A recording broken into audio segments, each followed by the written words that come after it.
Coastal रोडच्या भूमिपूजनाला उद्धव ठाकरेंनी बोलवलं नव्हतं असं सांगत श्रेयवातावरून उपमुख्यमंत्री देवेंद्र फडणवीसांनी आदित्य ठाकरेंना फटकारलंय। कोस्टल रोडच्या पहिल्या टप्प्याच्या एका मार्गिकेचं लोकार्पण आज मुंबईत करण्यात आलं। ही मार्गिका खुली झाल्यानंतर उत्तर मुंबईतून दक्षिण मुंबईत येण्याचं अंतर 9 मिनिटांवरती आलंय।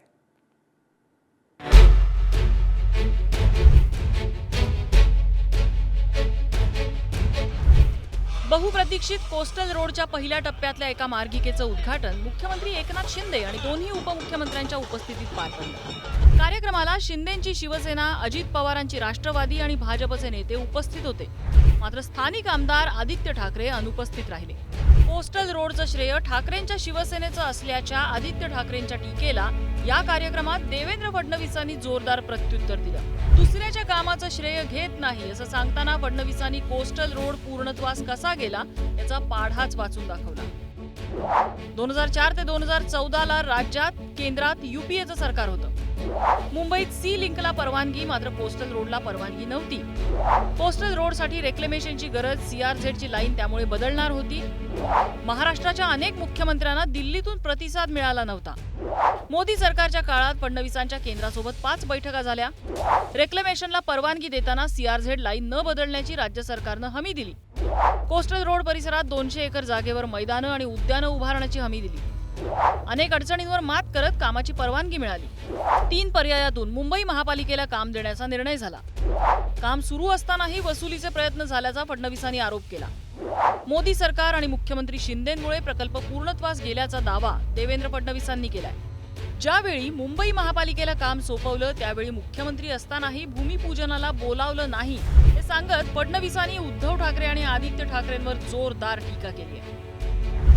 खरं म्हणजे मुख्यमंत्री महोदय, काल मला इंस्टाग्रामवर आणि सोशल मीडियावर असं बघायला मिळालं की उबाठाचे जे बाळराजे आहेत त्यांनी सांगितलं की हे सगळं आम्ही केलं आणि आमच्या कामाचं श्रेय हे घेतायत। पहिल्यांदा तर त्यांना सांगतो, आम्ही दुसऱ्याच्या कामाचे श्रेय घेणारे लोक नाही आहोत। जे आम्ही करतो त्याचं श्रेय आम्ही या ठिकाणी घेतो। पुढची लिंक जी आहे, जी बांद्रा टू वर्सोवा, ती आपण करू आणि हे आपण महानगरपालिकेला त्या ठिकाणी करू देऊ। पण मला अत्यंत आश्चर्य वाटतं, हे सगळं करून मी आणलं आणि ज्या वेळेस याचं भूमिपूजन करायचं होतं, रातोरात भूमिपूजन ठरवलं आणि मी मुख्यमंत्री होतो, मला भूमिपूजनाला देखील उद्धवजींनी बोलवलं नाही। पण आम्ही त्याच्यामुळे श्रेयाकरता आम्ही कधी लढलोच नाही। तर कोस्टल रोडला ज्यांचं नाव देण्यात आलंय त्या छत्रपती संभाजी महाराजांचा पुतळा रस्त्याच्या सुरुवातीला उभारण्याची घोषणा मुख्यमंत्री एकनाथ शिंदेंनी केली आहे। काम करण्याचा दावा करणारेच अडथळे आणत होते अशी टीका त्यांनी ठाकरेंच्या शिवसेनेवर केली। आपण म्हणतो की केल्याने होतं, आधी केलेच पाहिजे, पण पूर्वीच्या सरकार त्याच्यावर विश्वास नव्हता मला वाटतं, आणि म्हणून याला फार विलंब लागत होता। कोस्टल हायवे इतक्या जलद गतीने होतोय, पण शेवटी केलेल्या कामाचं श्रेय द्यायला त्याला मनाचा मोठेपणा लागतो। कद्रू वृत्तीचा माणूस कधीच देऊ शकत नाही। गरज सर्व आणि वैद्य मरू अशी सगळी लोक असतात।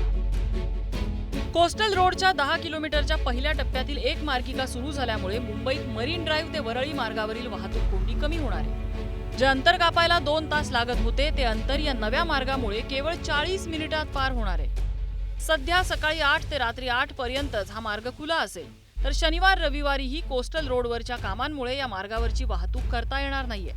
कोस्टल रोडवरून पहिल्यांदा राईड करण्याचा मान विंटेज कार्सना मिळालाय। कोस्टल रोडच्या पहिल्या टप्प्याचे उद्घाटन आज मुख्यमंत्री एकनाथ शिंदे आणि दोन्ही उपमुख्यमंत्री यांच्या हस्ते झालं। कोस्टल रोड याची एक मार्गिका जरी आज सुरू झाली असली तरी सर्वसामान्यांसाठी हा रस्ता उद्यापासून खुला असणार असं मुख्यमंत्री एकनाथ शिंदे यांनी सांगितलं। वर्ली ते नरिमन पॉईंट हे अंतर कापायला यापूर्वी 45 मिनिटं लागत होती, मात्र या कोस्टल रोडमुळे आता हाच प्रवासाचा टप्पा जो आहे हा अवघ्या 15 ते 20 मिनिटात सर्वसामान्य जनतेला पार करण्यात येणार आहे। एकंदरीतच काय तर इंधनची बचत वाढ होणार आहे, त्याचबरोबर वेळ देखील सर्वसामान्यांचा वाचताना आपल्याला पाहायला मिळणार आहे।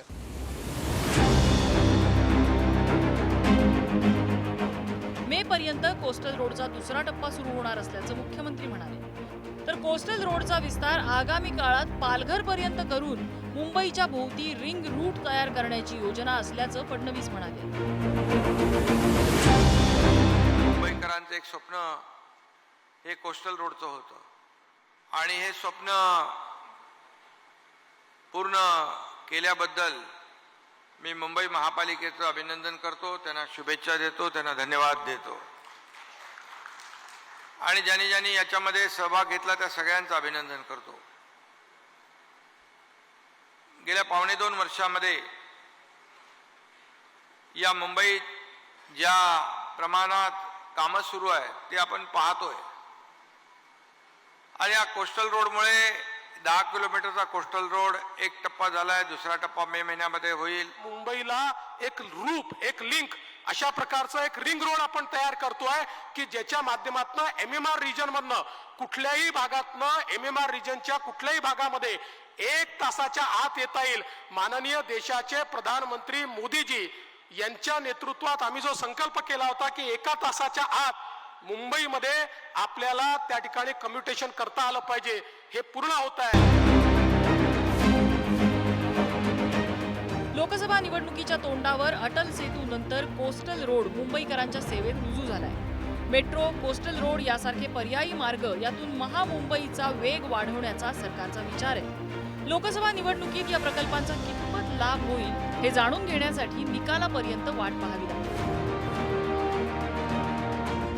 चेतन सावंत आणि ओम देशमुख सह ब्युरो रिपोर्ट, पुढारी न्यूज, मुंबई.